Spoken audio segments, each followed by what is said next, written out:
Who's got the Strategic Air Command? So this is, I think I got this off of you, Rob, didn't it? $20 you charged me? I think this Highway kid, robbery. yeah, I know. Wait till I talk about He's a this. friend of yours. He should have just given it to you for free. I think it's a That's the 19. one you're talking. I think it's a 1970s kit, and it's been reboxed and maybe once or twice retooled. But you know, I thought it was going to be a pretty easy build, but boy, I tell you, first of all, it's 1/72nd scale, and it's huge. You know, the airplane had 116-foot wingspan, 110 feet, or you know, the length and everything. But the kit itself, you know, it's being old. It had raised panel lines, so I, you know, in the process of, I knew I had to make it silver, you know, and so, you know, you're sanding all the parts, and then, you know, then I said, hey, I'm just gonna sand everything and rescribe it as much as carefully as I can. But it's a huge model, and you know, so there's a lot of Rob, did you mistakes on replace all the rivets in the correct place? it. Yeah. The Yes. Okay.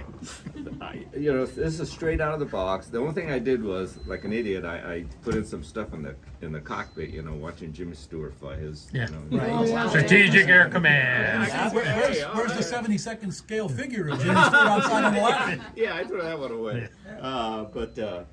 But you know, and then you put everything together. You can't see a darn thing in there. It's a wonderful plane. But you know it's there. But I don't care. Yeah. Personally, And, it's the best bomber we ever had. The Even though we had you know, a it's short interesting. time. I think the instructions call for interior green being in the wheel wells and stuff. But I was watching this old SAC training film, and B-47 was taking off. Gear, you know, was coming up, and you could see it's yellow zinc chromate. Yeah. So I had to go. Yeah.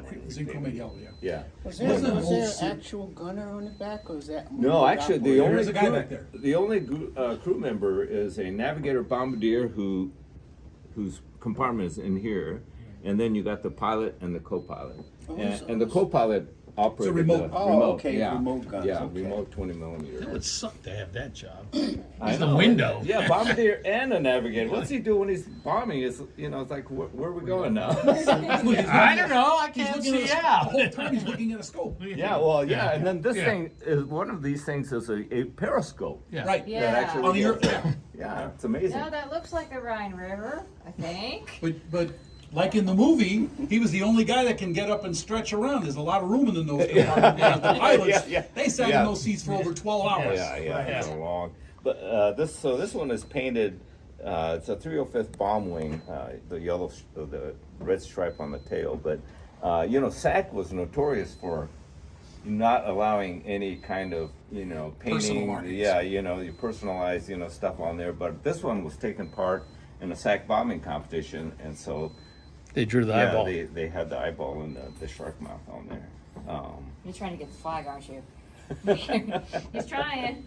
It won't fixate on the right stuff. It's got What? a partial. Oh, no, I got it. I got It's it. got a Yeah. partial anti-radiation thermal white underneath it, and the part that took the longest to do was masking everything, you know, around the pods and stuff like that. But Are those walkways painted on, or are those decals, or what? The walkways. well, that's the other thing. You know, being an old kid, I thought, man, the decals are going to start falling apart, which they started. So, you know, this thing started falling apart, so I had to do some microsurgery with pens and, you know, filling in stuff. And some of the lines would come apart, and so, you know, in the end, I had to use a lot of black markers and stuff like that. But you know, they haven't. I don't think anybody else makes a B-47. B-47. I think Yeah. that's the other one. Yeah. Did this aircraft use JADO assist? Yeah, Yes, yeah, some of they them were.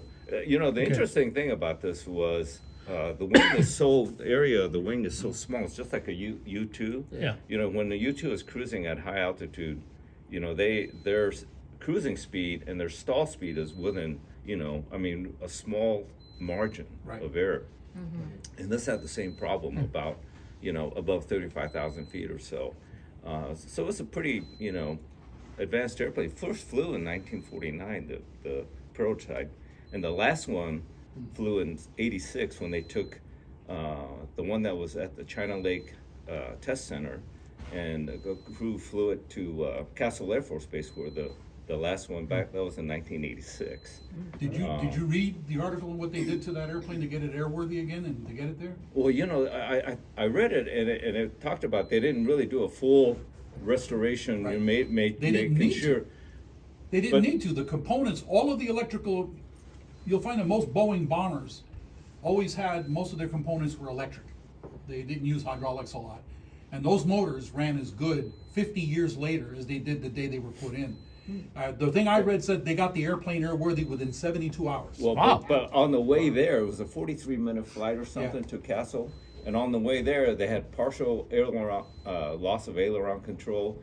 A couple of communications went out, and That's all you know, pilot error. That's yeah. Nothing wrong with the The airplane. interesting thing about this airplane was, you know, it's meant for high altitude, but they started doing low altitude, for nuclear, delivery and stuff, and they actually practiced going into a 40-degree dive from mid altitude, pulling I don't know how many G's, and then doing the low altitude The bomb dive toss. system, the toss, and then pulling out and doing an emblem and coming back around. Can do it. And they said that the pilots, when they did that maneuver, they were totally in the cockpit, looking at the G meter, looking at the airspeed and the attitude indicator. They were not looking outside. No, yeah. Because you had to make sure everything was. You had right. to. You have to watch your trust Yeah, and watch man, your it's instruments, crazy. because otherwise spatial orientation will Yeah, screw and you they up. said that after those maneuvers, a lot of them came back with bent, parts and rivets missing. Oh, I bet all that And Boeing G-force finally on said, there. no, you can't do that. You're gonna kill yourself out there. It's gonna fall apart.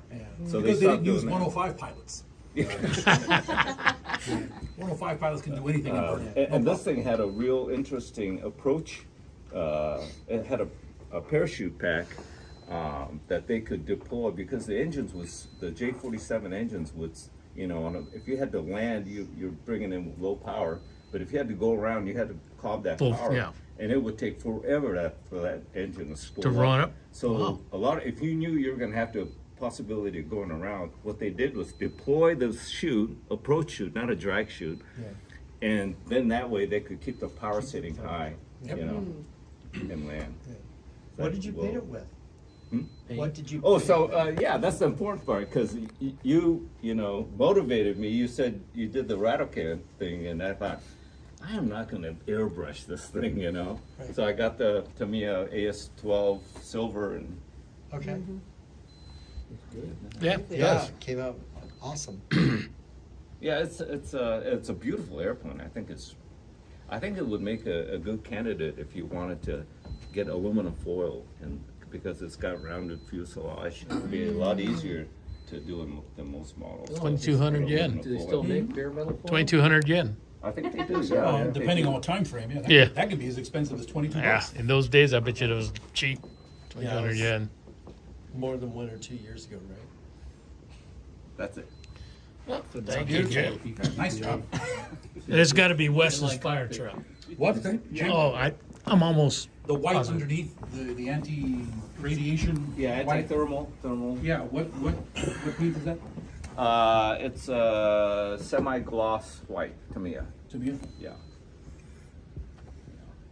beautiful job. Yeah. Thanks. So as a side note thing, I watched him build this. He had a lot of problems with this thing would fit, and it's like he would bring it over to Ralph's house every Tuesday, and it's like we couldn't tell what's it. Well, I did this, and I'm like, where? He has, At least it didn't end up against the wall. Yeah. And I gotta admit, for the result, this is fabulous. You really did a beautiful job. So it's got a tail gun. What is it, by camera? It's remote You know, controlled it's, by the it's co-pilot. remote, but But I'm you have the camera? not sure. Yeah, it must be some kind of. It's a tail camera. Yeah. Yeah. It must be. Yeah, right next to his main scope, he had a camera scope. Unfortunately, he only had a very narrow rear view. I mean, if a MiG was Basically coming pray and spray. from more than Yeah, 30 we're degrees outside trail of- yeah, outside, you couldn't he see was it. outside of the view. So basically, someone's lined up for a shot. Yeah, he's pretty much, if the They MiG can was shoot- approaching yeah, shoot him. inside the tip of the tail, he wouldn't be able to see it. So he Yeah. can come in what's called an inclined attack and hit him. And Yeah. the problem is that these airplanes, the later ones, had so much raw equipment that they could tell their rear seeing radar and offensive stuff. And these guys, I mean, as big as that airplane is, it maneuvered like a jet fighter. Yeah. It put a 100 to shame. They had experiments where 100s would take off and try to intercept them, and they couldn't catch them. These things would fly. They can cruise all day long at 600 miles per hour. And that's when you're cooking at A lot of 40,000. accidents, though. Yes, they had a lot of accidents. Quite Yeah. a few. It's like Does that they- go back to the pilots Yeah. pushing it, Yeah. or They- the Yeah, I think a lot of airframes? it was pilot error and the fact that a lot of them were young, flyers that with not too much experience. You know, what Yeah. they say, less than 500 hours when Yeah. you die. Yeah. That's right. So Yeah. if you have, as soon as you get 500 hours, Yeah. you become seasoned and less chance of dying They because just you want- understand what you're doing. They just weren't Jimmy Stewart caliber. Yeah. How many bolts fell off from Boeing, or were missing? Zero. Zero. That was back in the day when Boeing was making airplanes perfect.